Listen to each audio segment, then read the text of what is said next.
Assalamualaikum warahmatullahi wabarakatuh. Perkenalkan nama saya Syarani Afraldita dengan nomor BP 24121027. Kali ini saya akan membahas mengenai reaktor kimia di mata kuliah Kinetika Reaksi Proses Pangan. Yang pertama, apa sih definisi dari reaktor kimia? Reaktor kimia adalah peralatan proses yang digunakan sebagai tempat berlangsungnya reaksi kimia dengan kondisi operasi tertentu seperti suhu, tekanan, konsentrasi, dan waktu tinggal. Sehingga reaktor dapat diubah menjadi produk secara aman dan efisien. Dalam bidang teknik kimia, reaktor kimia merupakan unit operasi terpenting karena berpengaruh langsung terhadap laju reaksi, konversi, selektivitas, dan hasil produk. Reaktor berdasarkan dibagi menjadi dua. Yang pertama, reaktor berdasarkan pengoperasiannya, di mana ada reaktor batch dan reaktor continue. Reaktor batch adalah reaktor yang dioperasikan secara tidak kontinu, di mana seluruh reaktan dimasukkan ke dalam reaktor pada awal proses dan reaksi dibiarkan berlangsung selama waktu tertentu, tanpa aliran masuk dan keluar. Setelah reaksi selesai, produk dikeluarkan dari reaktor. Reaktor batch banyak digunakan untuk produksi skala kecil hingga menengah yang memerlukan fleksibilitas tinggi dan variasi produk. Yang kedua ada reaktor kontinu. Reaktor kontinu adalah reaktor yang dioperasikan dengan aliran reaktan masuk dan produk keluar secara terus-menerus selama proses berlangsung. Kondisi operasi relatif stabil terhadap waktu sehingga cocok untuk produksi skala besar. Contohnya ada continuous stirred tank reactor, plug flow reactor, dan packback reactor.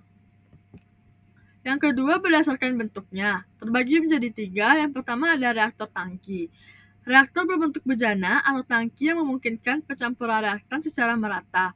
Bentuk ini cocok untuk proses yang membutuhkan pengendalian suhu dan pencampuran yang baik. Contoh reaktor berbentuk tangki adalah reaktor batch dan continuous stirred tank reaktor. Yang kedua ada reaktor pipa, di mana berbentuk pipa panjang. Reaktannya mengalir sepanjang reaktor dan reaksi berlangsung selama aliran tersebut. Konsentrasi berubah sepanjang arah aliran karena tidak terjadinya percampuran aksial. Contoh reaktor pipa adalah plug flow reaktor. Yang ketiga ada reaktor unggun tetap. Reaktor unggun tetap berbentuk tabung yang diisi katalis padat. Reaktan dialirkan melalui unggun katalis sehingga reaksi terjadi pada permukaan katalis. Reaktor ini umumnya digunakan untuk reaksi katalitik heterogen. Nah, berikut saya akan menjelaskan beberapa reaktor. Pertama ada reaktor batch. Penggunaan dalam industri digunakan untuk proses produksi skala kecil hingga menengah, terutama pada produk bernilai tinggi dan proses yang membutuhkan fleksibilitas, formulasi, serta kontrol ketat terhadap kondisi reaksi. Reaktor batch banyak digunakan pada industri farmasi, industri kosmetik, serta industri makanan dan fermentasi. Keunggulannya memiliki fleksibilitas tinggi terhadap perubahan kondisi operasi, mudah dikontrol karena tidak ada aliran masuk dan keluar selama reaksi berlangsung, serta sangat cocok digunakan untuk penelitian, pengembangan produk, dan produksi khusus. Namun kelemahannya bersifat tidak kontinu sehingga produktivitas relatif rendah. Selain itu, waktu operasi menjadi lebih lama karena adanya waktu pengisian, reaksi, dan pengosongan reaktor. Berikut gambar dari reaktor batch yang sudah saya terapkan pada PPT. Yang kedua ada continuous stirred tank reactor. Penggunaan dalam industri, reaktor aliran kontinu yang dilengkapi dengan pengadukan sempurna sehingga konsentrasi dan suhu di dalam reaktor seragam. Banyak digunakan pada produksi asam sulfat, proses netralisasi, dan berbagai proses di industri petrokimia. Keunggulannya, pengendalian suhu yang baik sehingga cocok untuk reaksi eksoterm, serta dapat dioperasikan secara kontinu untuk produksi dalam jumlah besar. Namun kelemahannya, konversi reaksi yang relatif lebih rendah dibandingkan reaktor pipa, sehingga sering membutuhkan volume reaktor yang lebih besar untuk mencapai konversi tertentu.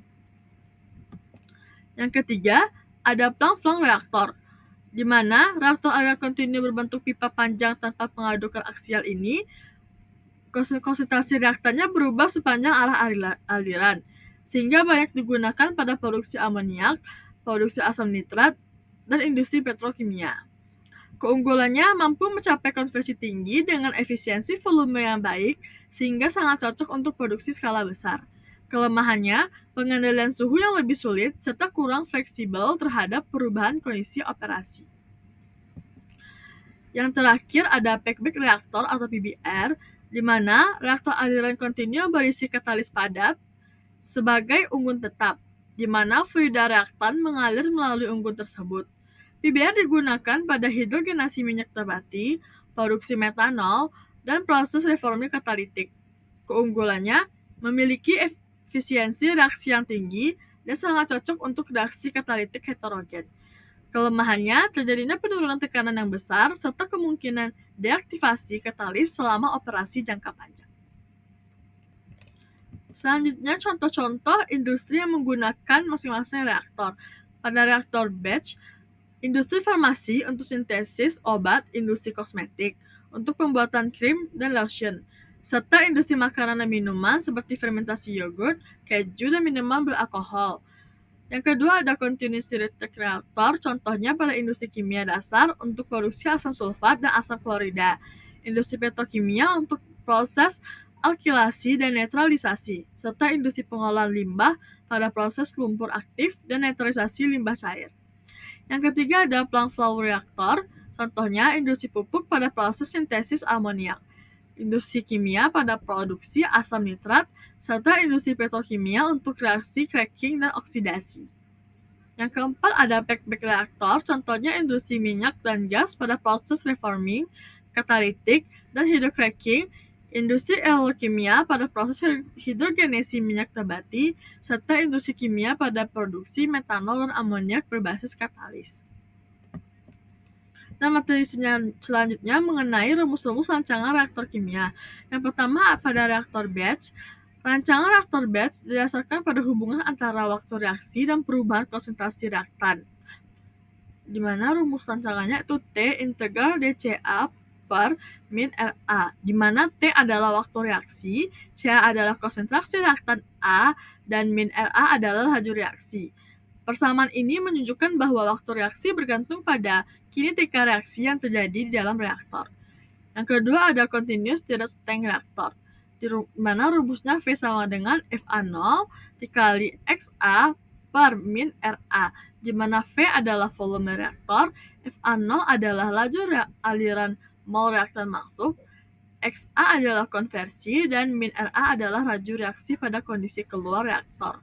Persamaan ini menunjukkan bahwa volume reaktor sebanding dengan konversi yang diinginkan. Yang ketiga ada plug flow reaktor. Rancangan PVR didasarkan pada perubahan konversi sepanjang reaktor pipa, di mana persamaannya V sama dengan integral FA0 dXA per min RA, di mana laju reaksi berubah sepanjang arah aliran. Persamaan ini menunjukkan bahwa volume reaktor diperoleh dari integrasi laju reaksi terhadap konversi. Yang keempat ada packback reaktor. Rancangan ini umumnya dinyatakan berdasarkan berat katalis yang digunakan.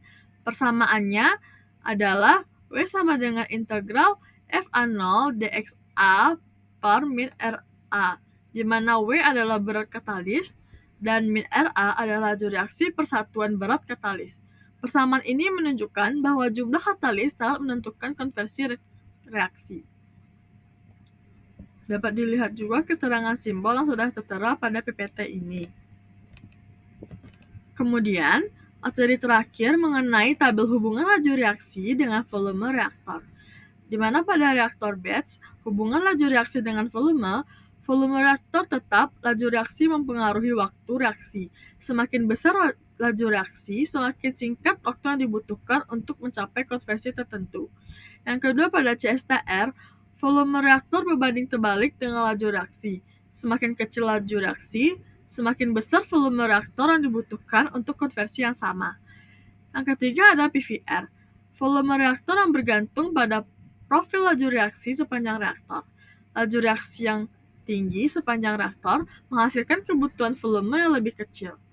Dan yang terakhir ada PBR, volume reaktor yang dipengaruhi oleh laju reaksi per berat katalis. Semakin tinggi laju reaksi, semakin kecil jumlah katalis dan volume reaktor yang diperlukan. Nah, itulah materi mengenai reaktor kimia yang sudah saya bahas tadi. Apabila ada kesalahan dan kekurangan mohon dimaafkan. Assalamualaikum warahmatullahi wabarakatuh.